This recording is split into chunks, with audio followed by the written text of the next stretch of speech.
I am honored and grateful to have been asked to give this inaugural lecture, honoring a man who has opened doors to Savitri for thousands of people. It is now more than 40 years since we met in Los Angeles, where Mangesh was doing his PhD in linguistics. And we used to meet at my home every Friday and read Savitri together. Those early days for all of us, young people, for we were contemporaries, absorbing the writings of Sri Aurobindo and Mother, living in the sanctified atmosphere of the center, the first center devoted to Mother and Sri Aurobindo in America. With all the photos, the books, and the teachings so beautifully conveyed by Jyoti Priya, Dr. Judith Tyberg, and surrounded by many souls seeking enlightenment, were filled with joy and light and love. As I began to read Savitri, and now nearly 50 years have passed, I found the lines flowing into me as a stream. And after some months, I recited one evening for Jyoti Priya and assembled devotees the first 3 cantos of Book 1 by heart. I found that the mantric lines came into the soul without the intervention of the mind. And even at the age of 22, there seemed to be an inner comprehension that transcended thought. In this, our age of difficulty and promise, of the last gasp of the dark forces, and their attempts to destabilize the world through terrorism and power, we have the constant help, guidance, and protection of the Mother and Sri Aurobindo. And we have Savitri, the way of love. Because this memorial lecture series is so important, continuing the great work and tradition of Savitri Bhavan, today I will share with you some very special remembrances from disciples who have offered lights and insights I have never heard before. These I will conclude the end of this talk. Savitri is divine love manifested on earth. Savitri is sacred. 2 cantos have the word love in their title. There's the Book of Love, Book 5, and the Debate of Love and Death, Book 10, Canto 3. For me, I read the author's note frequently. Sri Aurobindo felt it important to include this at the beginning of Savitri. And he speaks of each of the characters. Satyavan, the soul carrying the divine truth of being within itself, but descended into the grip of death and ignorance. Savitri, the divine word, daughter of the sun, goddess of the supreme truth, who comes down and is born to save. Ashwapati, the lord of the horse, her human father, is the lord of tapasya, the concentrated energy of spiritual endeavor that helps us to rise from the mortal to the immortal planes. Jumatsena, Lord of the shining hosts, father of Satyavan, is the divine mind, here fallen blind, losing its celestial kingdom of vision, and through that loss, its kingdom of glory. And now, this most important section, where Sri Aurobindo says, still, this is not mere allegory. The characters are not personified qualities, but incarnations or emanations of living and conscious forces with whom we can enter into concrete touch. And they take human bodies in order to help man and show him the way from his mortal state to a divine consciousness and immortal life. When Mother gave me her blessings to be the first to read Savitri in Aurobindo, I did so each Wednesday for more than 10 years, in the Matrimandia Gardens nursery and then in the small meditation room in the workers' camp. I went deeper and deeper into the poem, understanding so little with the mind. For who can understand experiences that only Sri Aurobindo had among all the sages and seers the earth has known? His love and his sacrifice for us is beyond our comprehension, and the least we can do is kneel down in gratitude before him. Of all the greatest works of poets and sages, the Mahabharata, the Ramayana, the Odyssey, the Iliad, the greatest works of Shakespeare, and the overhead touches Sri Aurobindo points out in his letter on poetry, Savitri stands alone as the greatest work in all the languages of the world, for it is mantra, the power of the word. Now let us look further into the theme of love I have chosen for my talk. We first read of Savitri in Canto 1 of Book 1, on page 6, and we find that life denies her gifts. A narrow movement on time's deep abysm, life's fragile littleness denied the power, the proud and conscious wideness, and the bliss she had brought with her into the human form. The calm delight that weds one soul to all, the key to the flaming doors of ecstasy. Earth's grain that needs the sap of pleasure and tears, rejected the undying rapture's boon, offered to the daughter of infinity her passion flower of love and doom she gave. In vain now seemed the splendid sacrifice.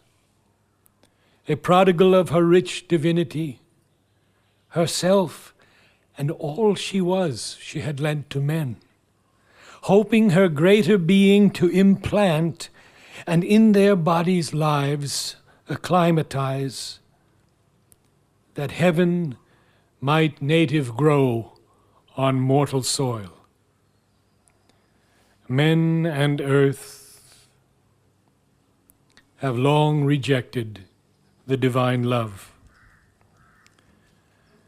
In Canto 2 of Book 1, we have the first description of Savitri in lines that K.D. Sethna, whom we know as Amal Kiran, considered the highest and greatest of all the lines in Savitri. In fact, I believe he terms it the nec plus ultra, that of which there is nothing higher. Here we experience a passage so profound, so beautiful, and so filled with love that only Sri Aurobindo could have written it.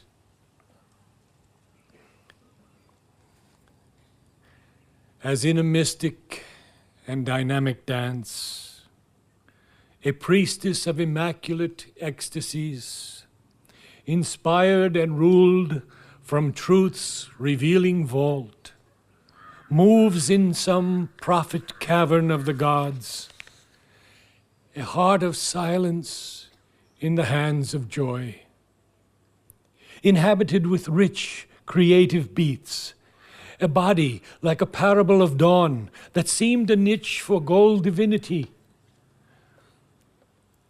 or golden temple door to things beyond. Immortal rhythms swayed in her time-born steps. Her look, her smile, awoke celestial sense, even in earth stuff. And their intense delight poured a supernal beauty on men's lives. A wide self-giving was her native act, a magnanimity as of sea or sky enveloped with its greatness all that came and gave a sense as of a greatened world. Her kindly care was a sweet, temperate sun, her high passion a blue heaven's equipoise. As might a soul fly, like a hunted bird, escaping with tired wings from a world of storms, and a quiet reach, like a remembered breast, in a haven of safety and splendid, soft repose. One could drink life back in streams of honey fire, recover the lost habit of happiness, feel her bright nature's glorious ambience, and preen joy in her warmth and color's rule. A deep of compassion, a hushed sanctuary, her inward help unbarred a gate in heaven. Love in her was wider than the universe. The whole world could take refuge in her single heart.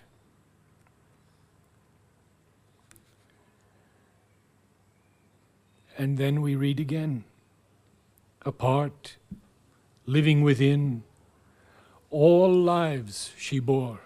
Aloof, she carried in herself the world. Her dread was one with the great cosmic dread. Her strength was founded on the cosmic mights. The universal mother's love was hers. And this is only the beginning in a poem of nearly 24,000 lines. In the second canto, we begin to learn more of Savitri, her will and her work for the earth.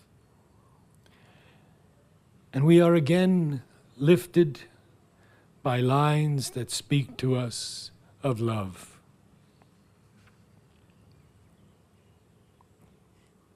As in a many-hued, flaming inner dawn, her life's broad highways and its sweet bypaths lay mapped to her sun-clear recording view from the bright country of her childhood's days and the blue mountains of her soaring youth and the paradise groves and peacock wings of love to joy, clutched under the silent shadow of doom in a last turn where heaven raced with hell.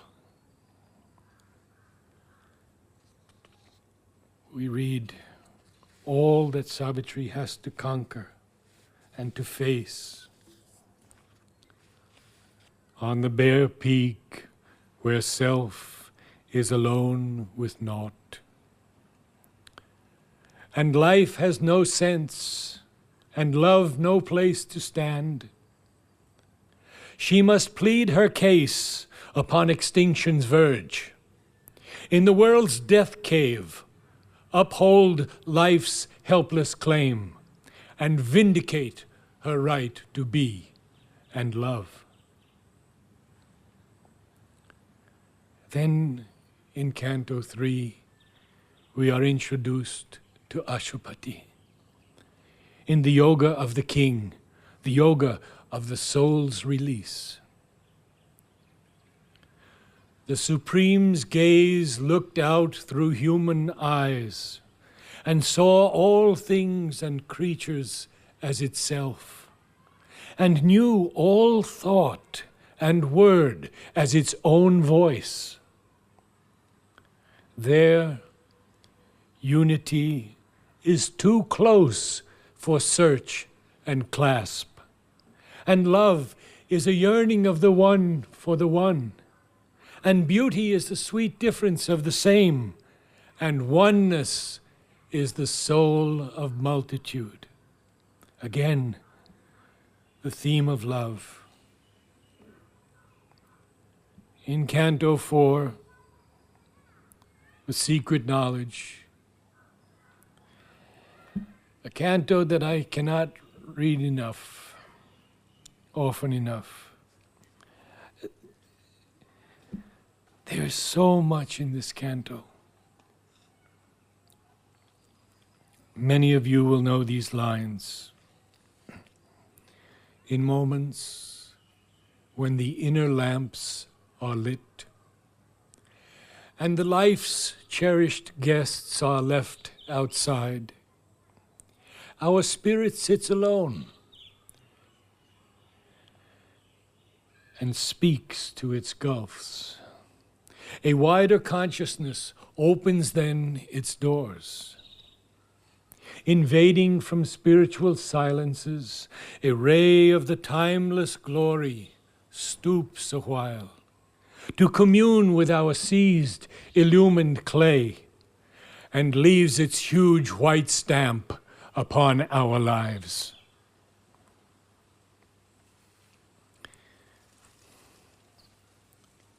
In the oblivious field of mortal mind, revealed to the closed prophet eyes of trance, or in some deep internal solitude, witnessed by a strange immaterial sense, the signals of eternity appear. The truth mind could not know unveils its face. We hear what mortal ears have never heard. We feel what earthly sense has never felt. We love what common hearts repel and dread. Our minds hush to a bright omniscient. A voice calls from the chambers of the soul. We meet the ecstasy of the Godhead's touch in golden privacies of immortal fire. These signs are native to a larger self that lives within us, by ourselves unseen. Only sometimes a holier influence comes. A tide of mightier surgings bears our lives, and a diviner presence moves the soul.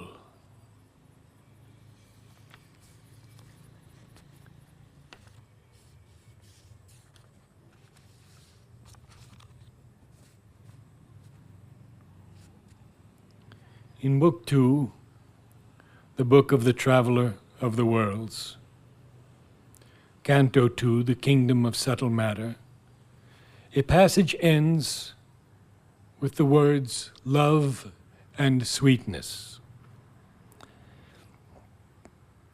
I have been told that sweetness was Sri Aurobindo's favorite word. And indeed, it occurs in more than 80 lines of Savitri. Interestingly, it is well known that it was also Shakespeare's favorite word. On every plane, the hieratic power, initiate of unspoken verities, dreams to transcribe and make a part of life, in its own native style and living tongue, some trait of the perfection of the unborn, some vision seen in the omniscient light, some far tone of the immortal rhapsodist voice, some rapture of the all-creating bliss, some form and plan of the beauty unutterable.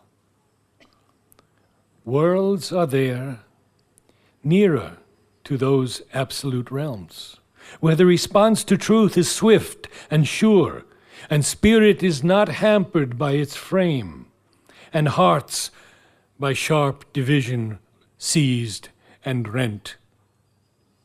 And delight and beauty are inhabitants, and love and sweetness are the law of life. Friends, Mangesh loved Savitri, and so many of us in this sacred place that is filled with the force and grace of the Mother, we can feel the presence. For me, Savitri is the way, and love shall guide us, inspire us, heal us, and one day transform us.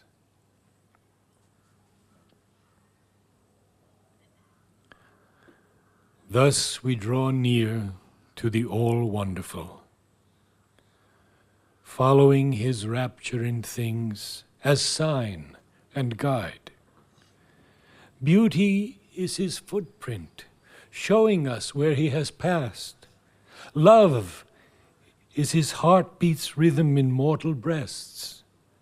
Happiness, the smile on His adorable face. In Book 2, the book of the Traveler of the Worlds, a book that contains passages that resonate in the depths of the soul. And even though there are sections that are very difficult to read, experiences Sashwapati goes through in the Descent into Night. Here are lines from Canto 3, The Glory and the Fall of Life. Creation leapt straight from the hands of God. Marvel and rapture wandered in the ways. Only to be was a supreme delight.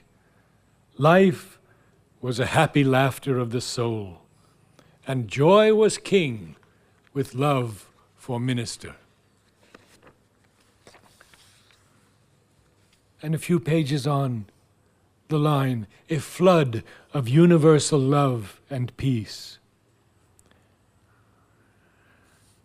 On Tuesday evenings at Savitri Bhavan and Friday evenings in the ashram school, during the Om choir, I read passages from Savitri, and we are lifted far above ourselves into realms where the new music can descend in human bodies and through them into the earth, a music of healing and transformation, a music of love for and from the divine.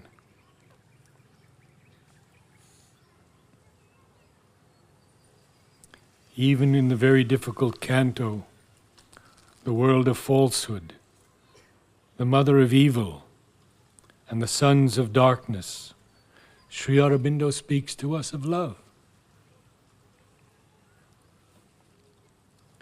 He imposed upon dark atom and dumb mass the diamond script of the imperishable, inscribed on the dim heart of fallen things, a paean song of the free infinite and the name, foundation of eternity, and traced on the awake exultant cells, in the ideographs of the ineffable, the lyric of the love that waits through time, and the mystic volume of the book of bliss, and the message of the superconscient fire.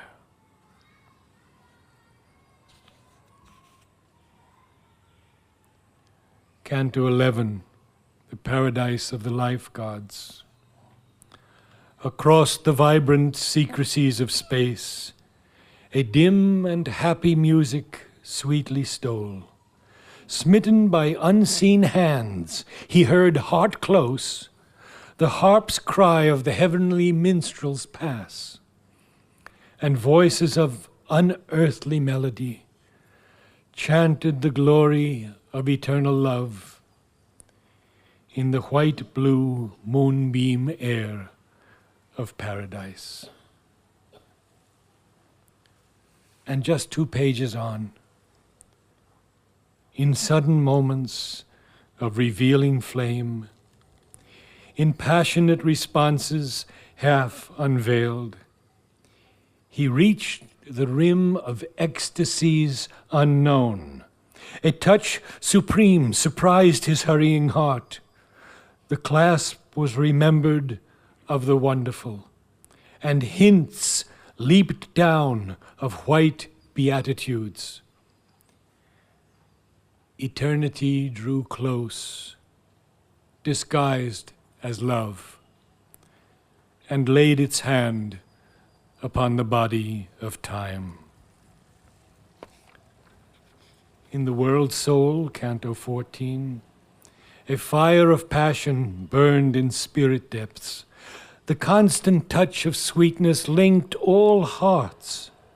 The throb of one adoration's single bliss in a rapt ether of undying love.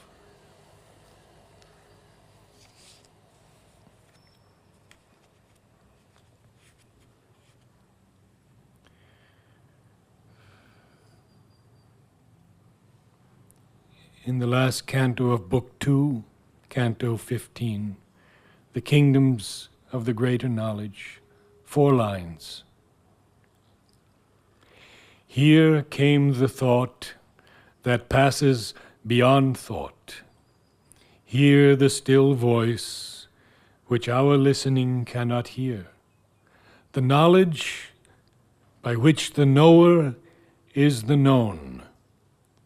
The love in which beloved and lover are one.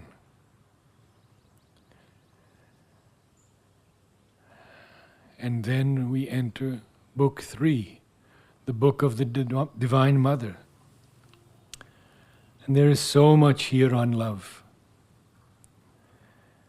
And I could go on for hours, because I haven't even covered a portion of the lines that have love. But I'll continue with a few. A burning love from white spiritual founts annulled the sorrow of the ignorant depths. Suffering was lost in her immortal smile.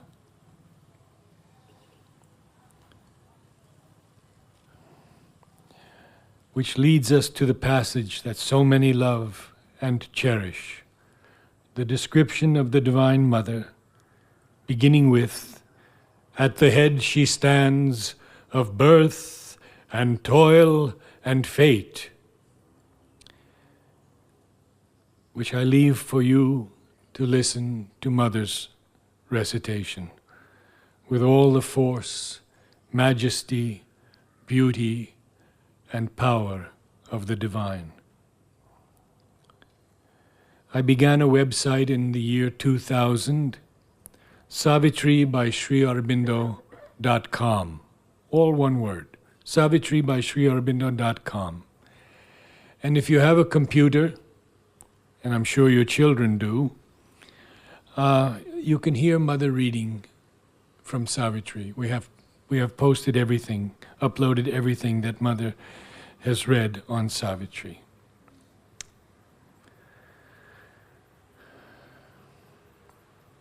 A bliss, a light, a power, a flame-white love, caught all into a soul-immense embrace. Existence found its truth on oneness' breast, and each became the self and space of all.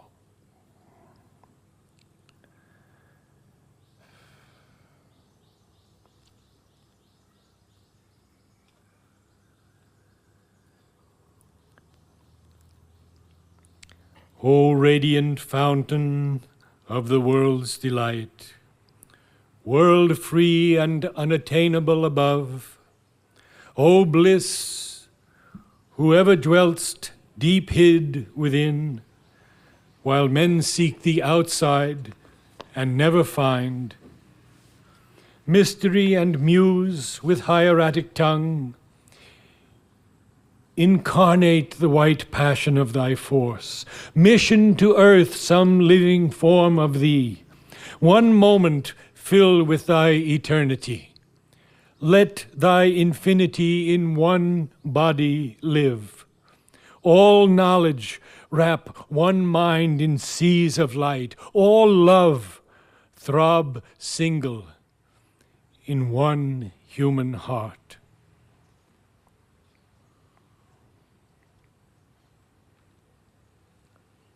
All mights and greatnesses shall join in her.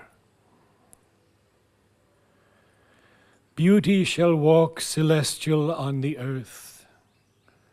Delight shall sleep in the cloud net of her hair.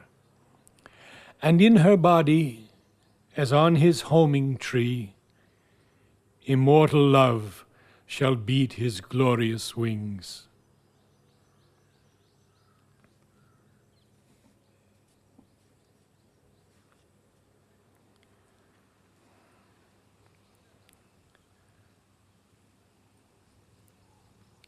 The splendid yoke of her beauty and her love.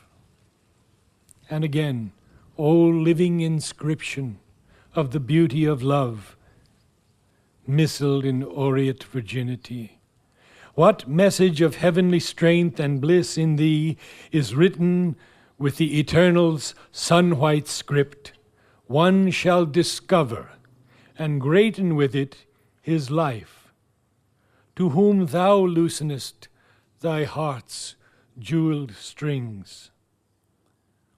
O rubies of silence, lips from which there stole low laughter, music of tranquility, star-lustrous eyes awake in sweet, large night, and limbs like fine-linked poems made of gold, stanza'd to glimmering curves by artist gods, depart where love and destiny call your charm.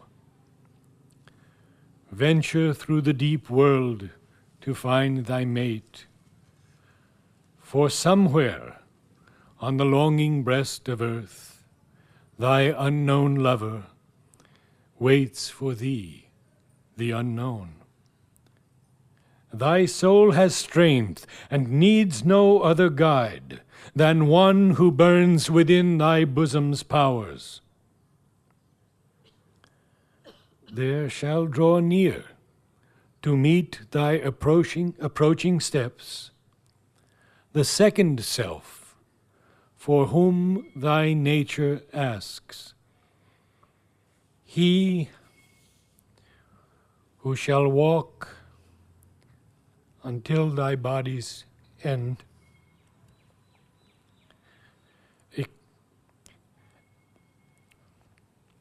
a close-bound traveler, pacing with thy pace, the lyrist of thy soul's most intimate chords, who shall give voice to what in thee is mute. And now we have only reached the book of love.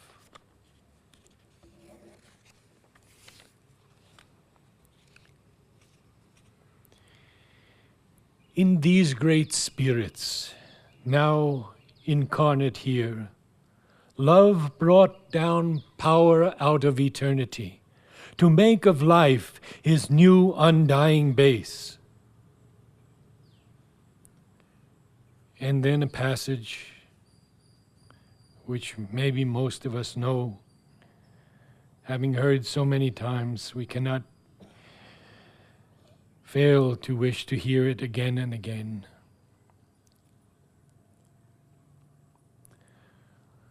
On the dumb bosom of this oblivious globe, although as unknown beings we seem to meet, our lives are not aliens, nor as strangers join, moved to each other by a causeless force.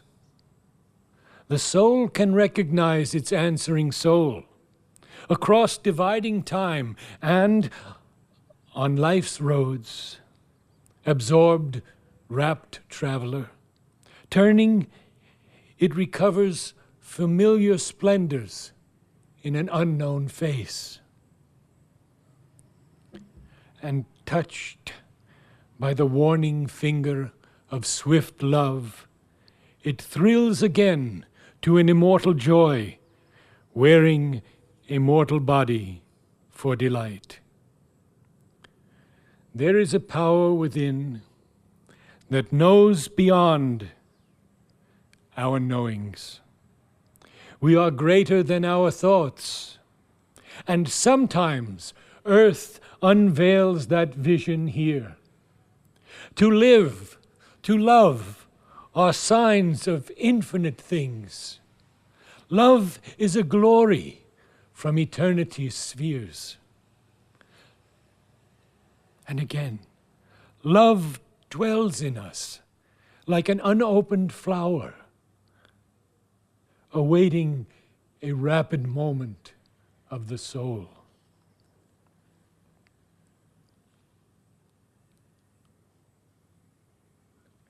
He sang to them of the lotus heart of love, with all its 1,000 luminous buds of truth, which quivering sleeps veiled by apparent things.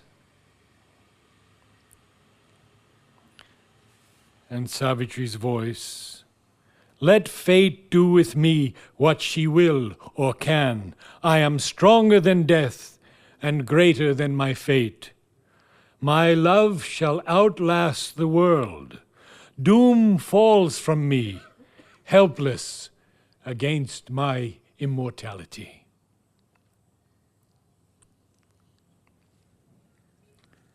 And in the great debate with death, O death, who reasonest, I reason not. Reason that scans and breaks but cannot build, or builds in vain because she doubts her work. I am. I love. I see. I act. I will. Death surrounded her. Death answered her. One deep, surrounding cry. Know also, knowing thou shalt cease to love and cease to will, delivered from thy heart, so shalt thou rest forever and be still, consenting to the impermanence of things. But Savitri replied for man to death.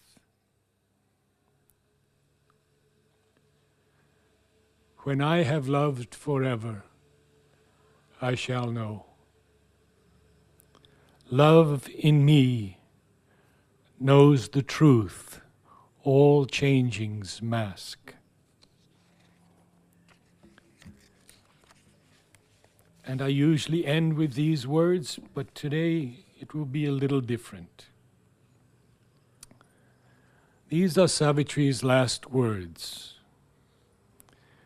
When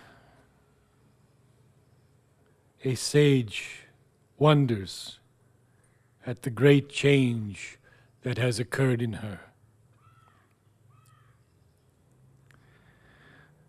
Awakened to the meaning of my heart, that to feel love and oneness is to live.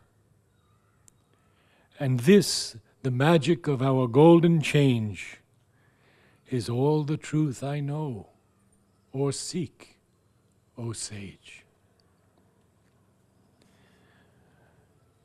I have had many elder guides. And Purani was one of them. Nolini was one of them. And I would like to share with you two things that Aurobindo Basu told me recently about Savitri. And one of them, I'm sure he will allow me, came from Nirodbaran, who told Aurobindo that Sri Aurobindo said, "Don't put anything on top of Savitri. It is my body." Another is from my dear friend and sadhika, Sunanda, who cares for mother's treasures.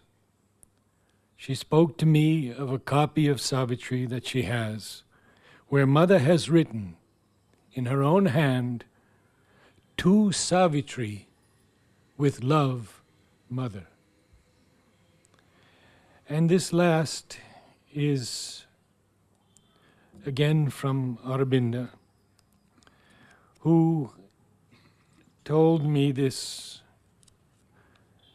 when Dilip Kumar Roy came to him with tears in his eyes and recounted this experience. Mother asked to see Dilip, and he said, "I don't want to see her." So Nolini came to him, and in his way, he could be very strong. He said, "That would be disrespectful." So Dilip came before mother, and she asked him one question: "Why are we here?" And he fumbled around to do sadhana, to this, that, and very quietly mother said, "To please Sri Aurobindo."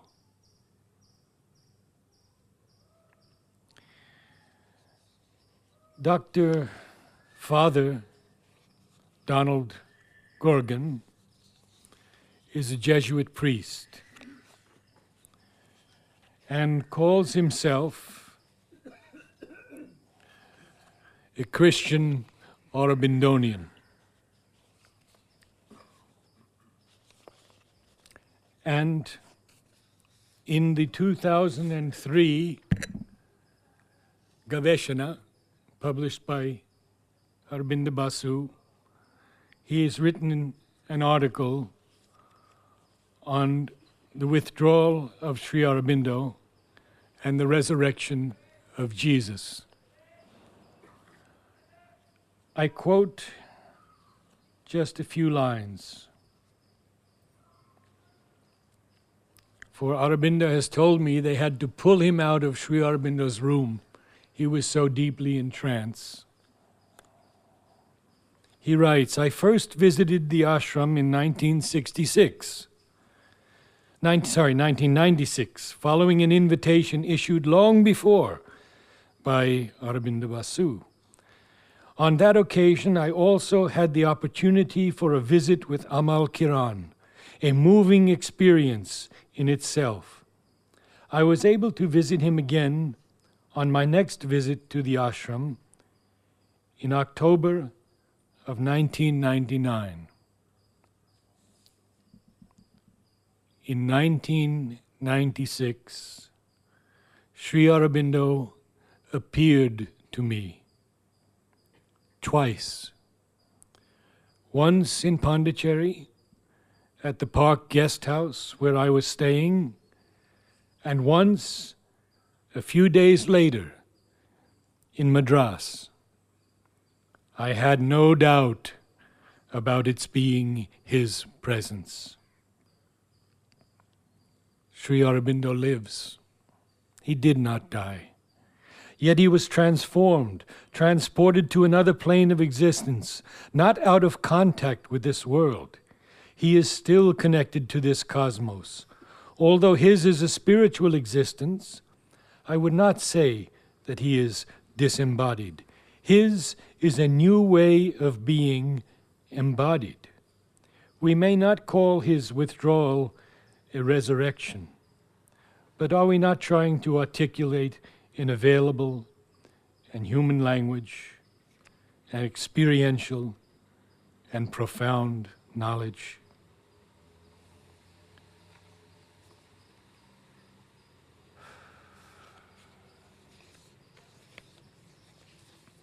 And today, I will close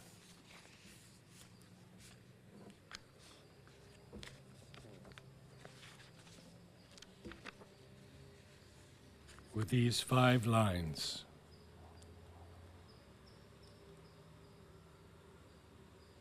From Savitri. My spirit has glimpsed the glory for which it came, the beating of one vast heart in the flame of things.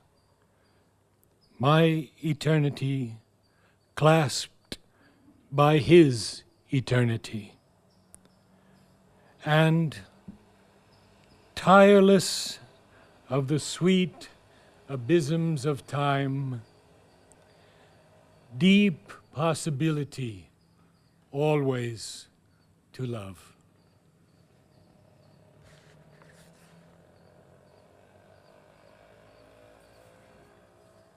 I think you would wish me to say a big, deep thank you to Narad on behalf of all of you for this beautiful journey through Savitri that he has shared with us with his own deep feeling.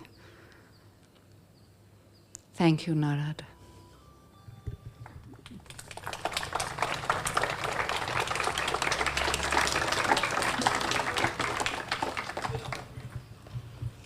We have here a friend from UK, Barnabai G. Patel, also known as Avatani.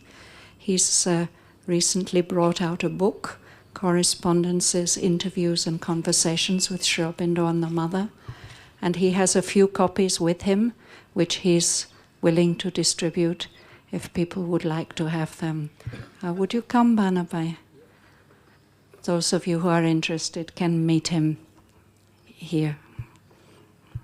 Thank you all very, very much for coming and sharing the atmosphere of Savitri with us today. I hope this will be the first of many more meetings.